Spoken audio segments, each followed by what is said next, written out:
Duha na sab ang nadakpan mga kaistorya nining paghimo og fake news dinhi sa atong nasod.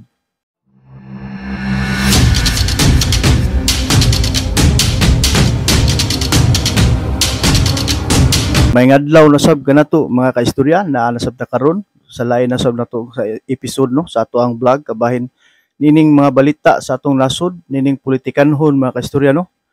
At gining atong ihatag nga video mga kaistorya bag-o lang no gibalita sa UNTV nga dinhi sa Region 7 no sa kapulisan nasabpulan na sab nining duha ka buok mga kaistorya nga naghimo og fake news.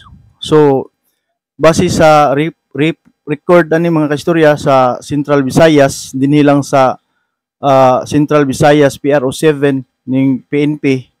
So ikatulo na ni sila ka mga tawo mga kaistorya kay atong niagi no ngadto sa Uslob no mga babay gikuha gid no dampot gid sa NBI mga kaistorya tungod lagi ning paghimo og fake news. So kini mga kaistorya gagahapon lang no ning nihitabo ning pagdakop sa duha ka tawo diin ang ilang gihimo ani mga kaistorya no naghimo ni sila og ilang gi-edit na usab ang video sa kining gitawag og prosesyon sa Sinulog no sa Cebu nga daghang kayong tawo mga kaistorya unya gi-insert ngadto nga mao daw to ang mga tawo nga nagrally kabahin sa pagdakop no ni kanhi President Duterte. So mao ni siya mga kaistorya lain na sab ni nga leksyon no ning atong mga kaigsuonan tungod lagi sa baning mga paghimo gid ni katap gid maayo ning mga fake news unya nagadaghan. So karon nagihingusgan gyud no sa kapulisan ning atong mga otoridad mga kaistorya.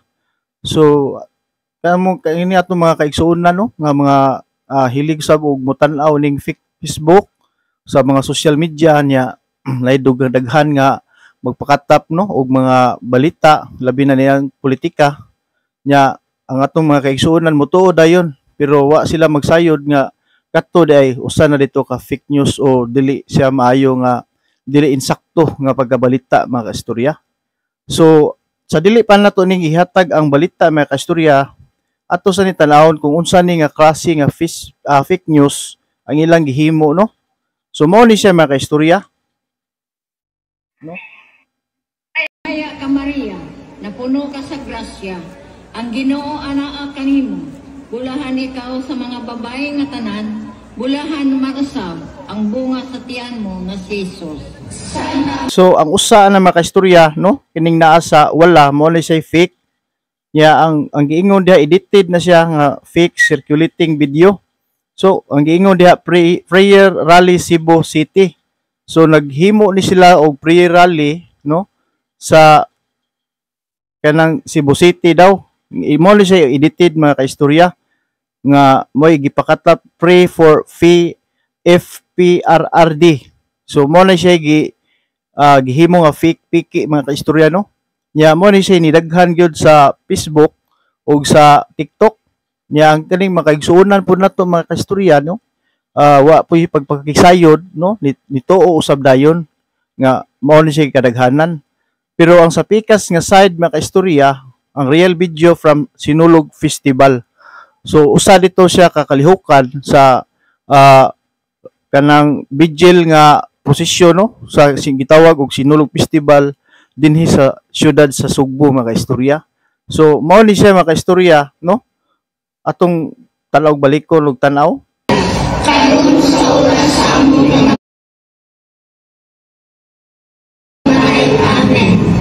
Kaya ka Maria napuno ka sa grasya no klaro kay mga kaistorya no nga nagampo sila sa ilahang gituhuan nga kanang relihiyon no nga nagposisyon sila nya ang giingon dia piki. So mao ni siya karon ang atong ihatag nga reaction nga video nga gibalita sa UNTV tungod kay duha gyud ka mga lalaki no ang giingong suspek sa paghimo niini mga kaistorya.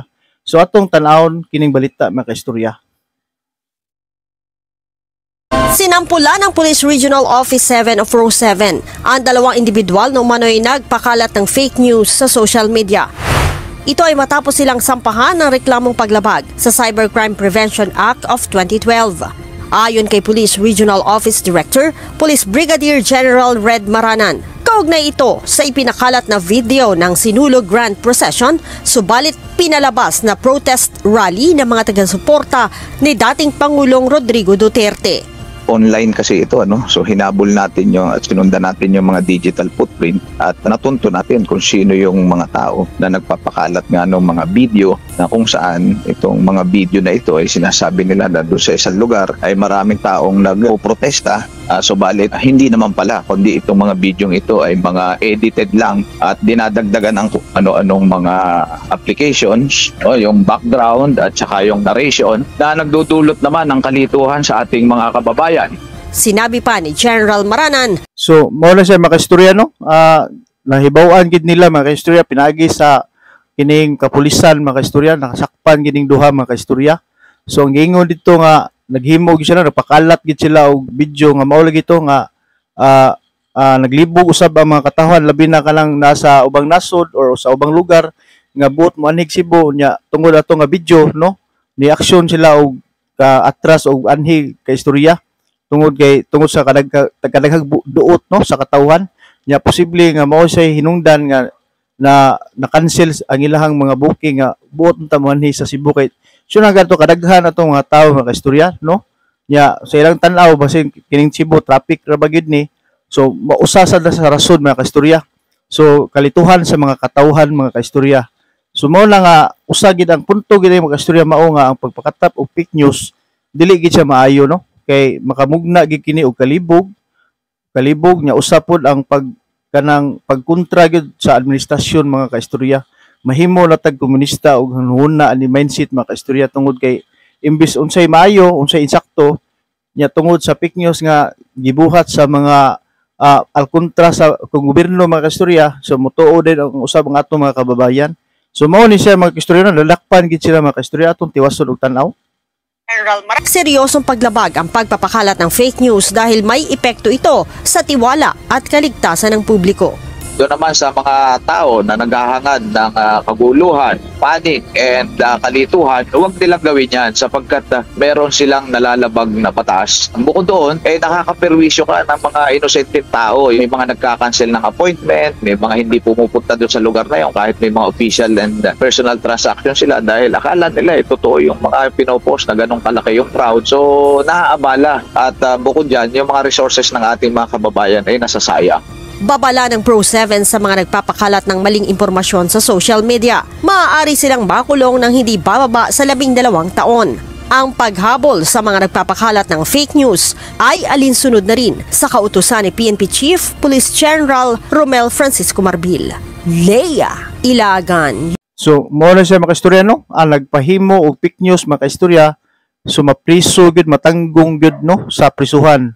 Ang giingon diri sa balita 12 ka tuig. So ako lang hangi usab mga kaistorya sa atong mga kabayan na kita ni atong vlog, no? So atong magmata ta mga kaistorya nya magkuanta mag-alerto sab taning mga nikatap kay karon panahon na, no? Ang atong kinabuhi apil na gini siya ang kining social media, kining gadget nato nga mga cellphone. So mao gid halos kada adlaw, kada segundo, kada minuto ang atong dagway naagid sa cellphone mga kaistorya nya atong gigamit ning social media. Nya naka-bad ani mga kaistorya, no, ang makabati sa imahe tungod lagi aning fake news.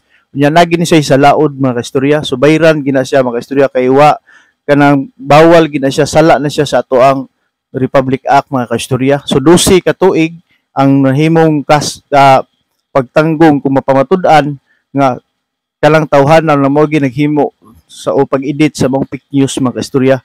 So mao ni siya mga kaistorya, no, nga makabayan atong timan-ano nakita ni atong vlog nga magmatngon ta, magbantay ta kay kanang kita ra sa usab ang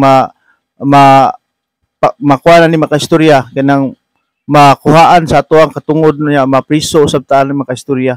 So dinhi lang tataman makaistorya na may mga reaction, mga komentaryo sa akong vlog nga simple nga Bisaya, mamahimo kay mo comments makaistorya. Og dinhi lang tataman makaistorya, may adlaw na tong tanan. God bless.